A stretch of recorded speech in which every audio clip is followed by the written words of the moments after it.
प्यारे मित्रों, प्यारे साथियों, देश प्रेमियों, मेरे देश के महान नागरिकों, आप सभी का पुनः स्वागत है। आज 27 मार्च 2020 लॉकडाउन का तीसरा दिन।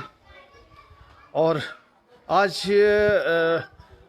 जिस प्रकार से हम लोग अपने घरों में पूर्ण रूप से लॉकडाउन हो चुके हैं, उसको ध्यान में रखते हुए मैं सभी का ध्यान केंद्रित करना चाहूँगा उन लोगों के लिए जो इस लॉकडाउन की वजह से अपने अपने कार्यस्थलों पर फंस गए हैं। मैं उन सभी की तरफ ध्यान देना चाहूँगा जो मज़दूर, हमारे जो गरीब तबके के लोग जो जहाँ काम करते थे वहाँ फंस चुके हैं। मैं उनके बारे में आप सभी का ध्यान केंद्रित करना चाहूँगा। आज मैं बताना चाहूँगा उस काली रात के बारे में जिस दिन ये स्थिति मेरे साथ घटित हुई थी। आपको याद होगा कि कुछ दिन पहले मैंने फेसबुक पर लिखा था कि और प्रतिज्ञा करी थी कि मैं अपने कार्य क्षेत्र में लोगों की पूर्ण रूप से मदद करूँगा। वो दिन था 21 मार्च, जिस दिन मुझे अपनी ट्रेन ड्यूटी के लिए नई दिल्ली से गुवाहाटी जाना था। गुवाहाटी राजधानी में मेरी ड्यूटी थी और हम लोग बड़े ठीक ठाक जा रहे थे। 22 तारीख को आदरणीय प्रधानमंत्री श्री नरेंद्र मोदी जी ने जनता कर्फ्यू का भी ऐलान किया था और हम लोग बड़े आराम से अपनी ट्रेन से यात्रा कर रहे थे और हमें अगले दिन शाम को 8:15 पर गुवाहाटी स्टेशन पर पहुंचना था। शाम को लगभग 5 बजे हम लोगों को 22 तारीख को शाम को 5 बजे हम लोगों को ये इस बात का आभास हुआ और इस बात की जानकारी हमारे ऑफिस में हमारे जो बॉस हैं उनके माध्यम से पता चला कि कल वापस में हम लोगों की ट्रेन दिल्ली के लिए रवाना नहीं होगी।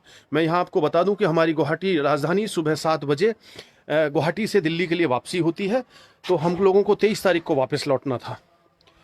लगभग 6:30 बजे के करीब हमारे बॉस का मैसेज आता है कि आप किसी भी तरीके से वहाँ से निकलिए। और ये बड़ा ही संवेदनशील मैसेज हमको अचानक से मिला कि किसी भी तरीके से वहाँ से निकलिए और अपने घर पहुँचिए। तब तक हम लोग पैनिक नहीं थे। अचानक से इस तरीके का मैसेज आने से हम लोग पैनिक हो गए और हमने प्लानिंग शुरू कर दी कि हम किस तरीके से अपने घर पहुँचेंगे। जब हमने फ़्लाइट्स को देखा तो पाया कि रात को 9:25 पर एयर एशिया की फ़्लाइट गुवाहाटी से दिल्ली की थी। और सबसे बड़ी बात कि हम लोग नेक्स्ट डे यानी कि 23 मार्च की भी फ़्लाइट नहीं ले सकते थे, क्योंकि सुबह को ये पता चला कि एयरपोर्ट दिल्ली भी पूर्ण रूप से लॉक्ड कर दिया गया है। बड़े घबरा गए और समझ में नहीं आ रहा था कि 9:25 की फ़्लाइट को हम कैसे लेंगे, क्योंकि गुवाहाटी रेलवे स्टेशन से एयरपोर्ट जाने के लिए लगभग 1 घंटा लगता है, ऐसा मानकर हम चल रहे थे। और 8:15 बजे और 9:15 बजे के बीच में सिर्फ 1 घंटा 5 मिनट का सफ़र था। खैर, ईश्वर ने हमारी सुनी और ट्रेन उस दिन 7:35 पर गुवाहाटी रेलवे स्टेशन पर बिफोर टाइम पहुंच गई। बिफोर टाइम पहुंचने से फ़ायदा ये हुआ कि हमने तुरंत टैक्सी करी और लगभग 8:10 तक हम लोग एयरपोर्ट पहुंच गए। वहां से हमने फटाफट टिकट खरीदे। ईश्वर की बड़ी कृपा थी कि हम आखिरी टिकटों की श्रेणी में आ रहे थे और हमारे बाद में काफ़ी लोगों को शायद टिकट नहीं भी मिला हो। खैर, 9:25 की फ़्लाइट ली और हम लोग सीधे दिल्ली आ गए। दिल्ली एयरपोर्ट से निकलने के बाद में हमारे पास कोई भी ऐसी व्यवस्था नहीं थी कि जिससे हम अपने घर आ सकें, क्योंकि ओला टैक्सी पूर्ण रूप से बंद थी, उबेर टैक्सी पूर्ण रूप से बंद थी। हमारा जो मित्र दिल्ली में रहने वाले थे वो लोग टैक्सी पकड़कर निकल गए।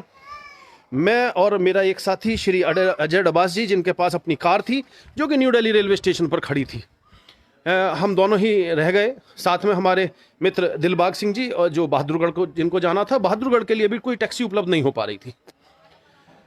और मैंने श्री डबास जी से निवेदन किया कि आप कृपया मुझे गाज़ियाबाद तक छोड़ दें।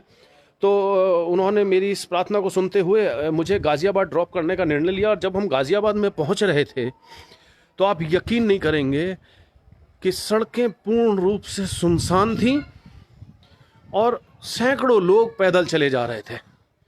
कोई वाहन, किसी तरीके की कोई भी ट्रांसपोर्ट सर्विस उपलब्ध नहीं थी और ये बहुत ही खतरनाक स्थिति थी। मैंने ऐसा सिर्फ किसी साइंस फिक्शन की मूवी में ही देखा था कि कहीं किसी देश में कोई वायरस का अटैक हुआ है और वो पूरा देश सुनसान हो गया। तो ऐसी स्थिति मैंने सिर्फ उन्हीं पिक्चरों में ही देखी थी। ईश्वर की बड़ी कृपा थी कि डबास जी मुझे गाज़ियाबाद तक छोड़ने के लिए आए और फिर जब वहाँ मुझे कोई भी सुविधा नहीं मिली तो मैं उन्हीं के माध्यम से मेरठ अपने निज स्थान तक पहुँच पाया रात को 3:30 बजे। मैं उनका बहुत आभारी हूँ। परंतु उस दिन मैंने देखा और उस दिन की जो स्थिति थी उससे मैं इतना घबरा गया था कि लोग बाग जो पैदल चले जा रहे थे वो लोग कैसे घर पहुँचेंगे। बड़ा मुश्किल है उन लोगों के लिए घर पहुँचना। और वही स्थिति आज हमें समाचार पत्रों के माध्यम से देखने को मिल रही है, टीवी के माध्यम से देखने को मिल रही है कि सैकड़ों हजारों की तादाद में लोग बाग पैदल अपने घर की तरफ जाने की कोशिश कर रहे हैं और जाने में असमर्थ हो पा रहे हैं। तो मेरा पुलिस प्रशासन से या उन सभी सामाजिक सेवा संस्थाओं से निवेदन है कि आप कृपया उन लोगों के लिए थोड़ी मदद करें, उन लोगों को घर पहुंचाने की व्यवस्था करें। किसी भी तरीके से कोई भी व्यवस्था अगर बन सकती है प्रशासन के द्वारा या किसी अन्य तरीके से तो आप कृपया उन्हें पहुंचाने की कृपा करें। वो अपने घर पहुंच जाएंगे तो शायद वो और ज़्यादा सुरक्षित रह पाएंगे। चलिए, ये तो काली रात थी और निकल गई और उजाला भी आएगा। तो हम सबके जीवन में दोबारा से उजाला आए और ये 21 दिन हम लोग सुरक्षित और बढ़िया तरीके से अपने व्यतीत कर सकें ताकि हमारे ये दिन आगे ना बढ़ पाएं। साथियों, कैसा चल रहा है आपका, ये ज़रूर बताइएगा। मेरी वीडियोस को शेयर ज़्यादा से ज़्यादा करें ताकि मेरा अनुभव उन सब लोगों के पास पहुंच सके। और मेरी रिक्वेस्ट कि जो कष्ट हम लोग झेलने की स्थिति में थे और झेल रहे थे 22 तारीख की रात को, वो उन लोगों को थोड़ा सा उसमें हेल्प हो सके कि जो लोग अभी तक अपने घर नहीं पहुंचे हैं। तो प्लीज़ आप सभी से मेरा रिक्वेस्ट है कि मदद कीजिए। ईश्वर ने हमें इस योग्य बनाया है कि हम सबकी मदद कर सकें।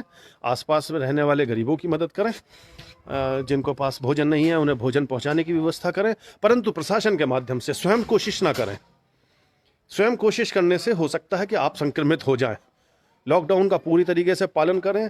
प्रधानमंत्री जी हमारे साथ हैं, उनकी पूरी व्यवस्था हमारे साथ है, हम लोगों की मदद की जा रही है और हम लोगों को अभी तक किसी भी प्रकार की कोई असुविधा नहीं है। और शायद हो सकता है कि आगे भी आने वाले समय में योगी जी, मोदी जी के नेतृत्व में हम लोग किसी भी प्रकार से किसी भी वस्तु के लिए वंचित नहीं रह पाएंगे।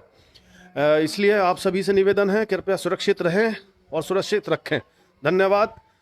Please follow the lockdown rules. धन्यवाद। नमस्ते। जय हिंद।